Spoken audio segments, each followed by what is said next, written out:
Hello friends, ओम श्री गणेशाय नमः। जय श्री कृष्ण। आप सभी का स्वागत है आपके अपने यूट्यूब चैनल पर। फ्रेंड्स, आज हम आपको इस वीडियो में बताने जा रहे हैं साल 2025 की आमल की एकादशी, जिसे रंग भरी एकादशी के नाम से भी जाना जाता है, का शुभ मुहूर्त, व्रत पारण का समय, पूजा विधि, व्रत कथा, महत्व के बारे में। फ्रेंड्स, वीडियो शुरू करने से पहले आपसे रिक्वेस्ट है, अगर आप हमारे चैनल पर नए हैं और आपने अभी तक चैनल को सब्सक्राइब नहीं किया है तो प्लीज सब्सक्राइब कीजिएगा चैनल को, साथ ही प्रेस कीजिएगा बेल आइकन को, जिससे नए वीडियो से रिलेटेड नोटिफिकेशन आपको तुरंत प्राप्त हो सके। और वीडियो पसंद आने पर वीडियो को लाइक और शेयर जरूर कीजिएगा, ताकि सभी भक्तों को इस वीडियो का लाभ प्राप्त हो सके। और कमेंट बॉक्स में जय श्री कृष्णा जरूर लिखिएगा। फाल्गुन शुक्ल पक्ष की एकादशी को आमल की एकादशी के नाम से जाना जाता है। इस एकादशी में आंवले के पेड़ के नीचे भगवान विष्णु जी की पूजा की जाती है।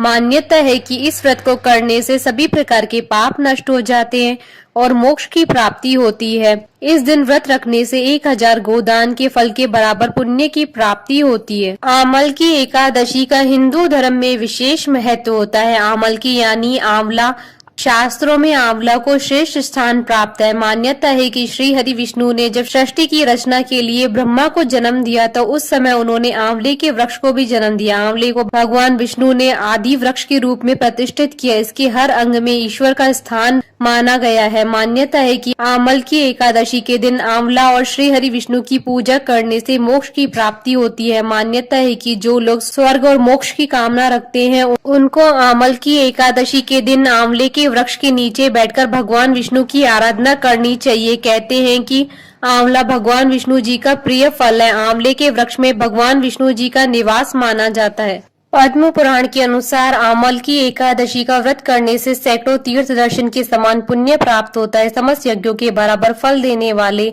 आमल की एकादशी व्रत करने से व्यक्ति को मोक्ष की प्राप्ति होती है। जो लोग आमल की एकादशी का व्रत नहीं करते हैं वह इस दिन एकादशी के दिन भगवान विष्णु को आंवला अर्पित करें और स्वयं भी खाएं।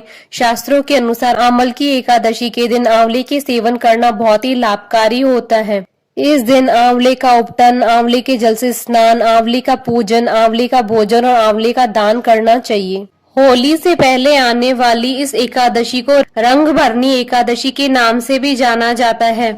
रंग भरनी एकादशी के बारे में कथा है कि गौरी से विवाह के बाद भगवान भोलेनाथ जब पहली बार अपनी प्रिय काशी नगरी आए तो उसी दिन को ही माँ पार्वती के आगमन में यहाँ रंग भरनी एकादशी के रूप में मनाते हैं। मान्यता है कि उस दिन माँ पार्वती के स्वागत में पूरा नगर विविध रंगों से सजाया गया था। तब से यह परंपरा आज भी चली आ रही है। यहाँ होली से पहले पड़ने वाली एकादशी को रंग भरनी एकादशी के रूप में मनाते हैं। पूरी काशी को रंग गुलाल से सजाया जाता है और बाबा विश्वनाथ का विशेष श्रृंगार होता है और माँ गौरी और शिव के स्वागत की जोर जोर से तैयारियां की जाती हैं।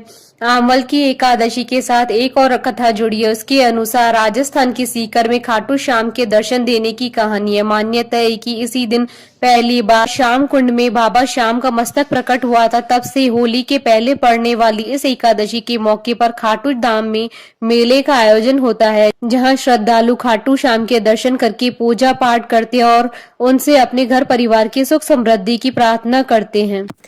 फ्रेंड्स, अब आइए जानते हैं आमल की एकादशी के शुभ मुहूर्त के बारे में। हिंदू पंचांग के अनुसार साल 2025 में आमल की एकादशी 10 मार्च 2025 सोमवार के दिन है।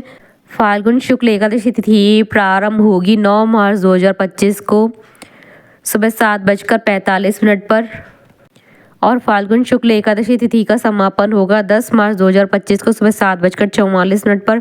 धर्मशास्त्रों के अनुसार द्वादशी युक्त एकादशी का व्रत किया जाता है, इसलिए आमल की एकादशी का व्रत 10 मार्च 2025 को है।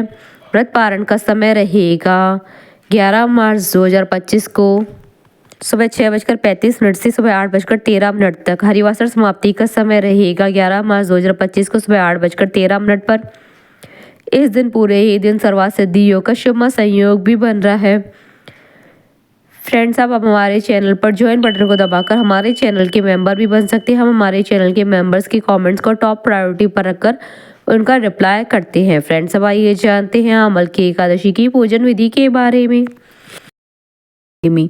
आमल की एकादशी के एक दिन पहले यानी कि दशमी को रात के समय भगवान विष्णु का ध्यान करते हुए सोना चाहिए। एकादशी के दिन सबसे पहले नित्य कर्म से निवृत्त होकर स्नान करें और स्वच्छ वस्त्र धारण करें। आप घर के मंदिर में विष्णु जी की प्रतिमा के सामने हाथ में तिल, कुश, मुद्रा और जल लेकर व्रत का संकल्प करें। संकल्प लेते हुए इस प्रकार कहें कि मैं भगवान विष्णु की प्रसन्नता एवं मोक्ष की कामना से आमल की एकादशी का व्रत रखता हूँ या रखती हूँ। मेरा यह व्रत सफलता पूर्वक पूरा हो, इसके लिए श्री हरि मुझे अपनी शरण में रखें। अब विधि विधान से श्री हरि विष्णु जी की पूजा करें। सबसे पहले विष्णु जी की प्रतिमा को स्नान कराएं और पहुंचकर स्वच्छ वस्त्र पहनाएं। अब विष्णु जी को पुष्प, ऋतुफल और तुलसी दल चढ़ाएं। इसके बाद श्री हरि विष्णु जी की आरती उतारें, उन्हें प्रणाम करें। विष्णु जी की पूजा करने के बाद पूजन सामग्री लेकर आंवले के वृक्ष की पूजा करें। आंवले के वृक्ष की पूजा से पहले सबसे पहले वृक्ष के चारों ओर की भूमि साफ करें, उसे गाय के गोबर से पवित्र करें। पेड़ की जड़ में एक वेदी बनाकर उस पर कलश स्थापित करें। इस कलश में देवताओं, तीर्थों और सागर को आमंत्रित करें। कलश में पंच रत्न रखें, उसके ऊपर पंच पल्लव रखें और दीप जलाकर रखें। कलश पर श्रीखंड चंदन का लेप करें और वस्त्र पहनाएं। अब कलश के ऊपर श्री विष्णु के छठे अवतार परशुराम जी की मूर्ति स्थापित करें और विधिवत पूजा करें। शाम के समय एक बार विष्णु जी की पूजा करें और फलाहार ग्रहण करें। रात्रि में भगवत कथा और भजन कीर्तन करते हुए श्री हरि विष्णु जी का पूजन करें। अगले दिन द्वादशी को सुबह ब्राह्मण को भोजन कराएं, उन्हें यथाशक्ति दान दक्षिणा देकर विदा करें। इसके बाद आप स्वयं भी भोजन ग्रहण कर व्रत का पारण करें। आमल की एकादशी व्रत कथा 88,000 ऋषियों को संबोधित करते हुए सूत जी ने कहा, हे विप्रो, प्राचीन काल की बात है। महान राजा मंदाता ने वशिष्ठ जी से पूछा था कि हे वशिष्ठ जी, यदि आप मुझ पर प्रसन्न है तो ऐसे व्रत का विधान बताने की कृपा करें जिससे मेरा कल्याण हो। महर्षि वशिष्ठ जी ने कहा, हे राजन, सब व्रतों से उत्तम और अंत में मोक्ष देने वाला आमल की एकादशी का व्रत है। राजा मानधाता ने कहा कि हे ऋषि श्रेष्ठ, इस आमल की एकादशी के व्रत की उत्पत्ति कैसे हुई? इस व्रत को करने का क्या विधान है? हे वेदों के ज्ञाता, कृपा कर यह सब वृतांत मुझे विस्तार पूर्वक बताइए।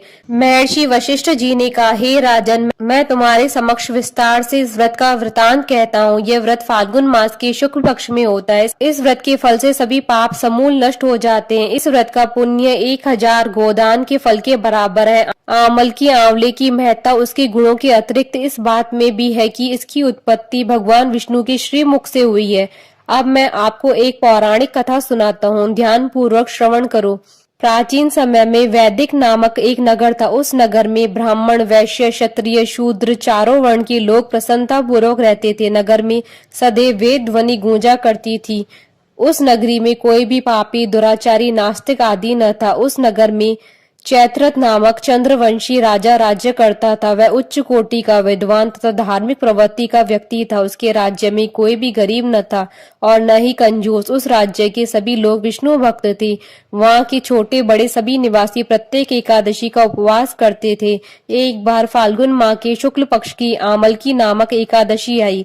उस दिन राजा और प्रत्येक प्रजाजन, वृद्ध से लेकर बालक तक ने आनंद पूर्वक उस एकादशी को उपवास किया। राजा अपनी प्रजा के साथ मंदिर में आकर कलश स्थापित करके तथा धूप, दीप, नैवेद्य, पंचरत्न, छत्र आदि और धात्री का पूजन करने लगा। वे सब धात्री की इस प्रकार स्तुति करने लगे, हे धात्री, आप ब्रह्मा स्वरूप हैं। आप ब्रह्मा जी द्वारा उत्पन्न और सभी पापों को नष्ट करने वाली, आपको नमस्कार है। आप मेरा अर्घ्य स्वीकार करो। आप श्री रामचंद्र जी के द्वारा सम्मानित है।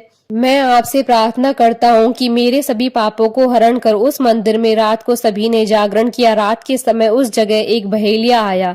वह महापापी तथा दुराचारी था। अपने कुटुंब का पालन वह जीव हिंसा करके करता था। वह भूख प्यास से अत्यंत व्याकुल था। कुछ भोजन पाने की इच्छा से वह मंदिर के कोने में बैठ गया।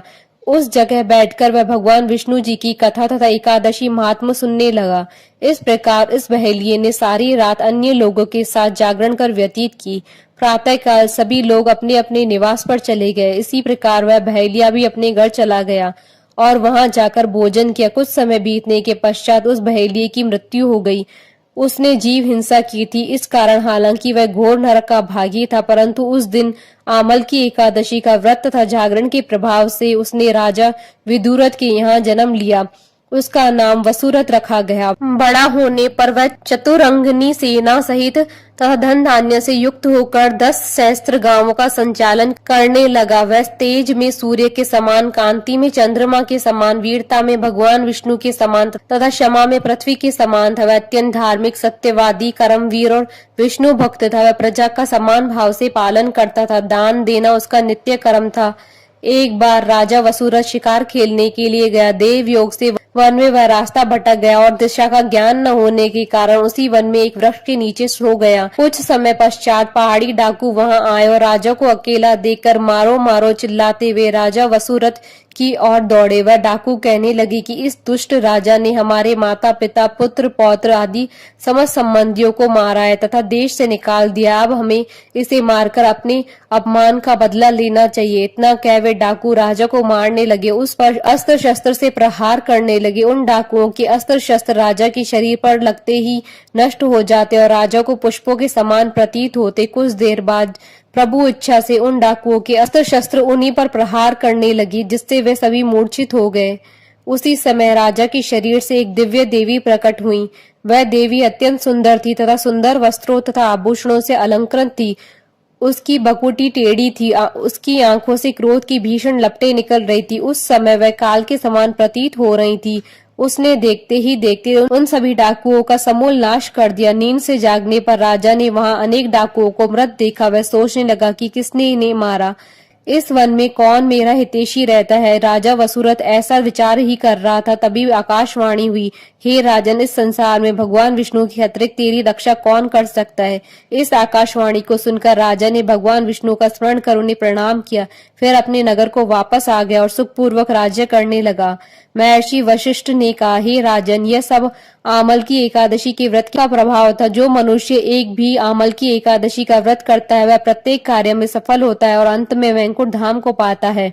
कथा सार, भगवान श्री हरि की शक्ति हमारे सभी कष्टों को हरती है। यह मनुष्य को ही नहीं अपितु देवताओं की रक्षा में भी पूर्णतः समर्थ है। इसी शक्ति के बल से भगवान विष्णु ने मधुकैटभ नाम के राक्षसों का संहार किया था।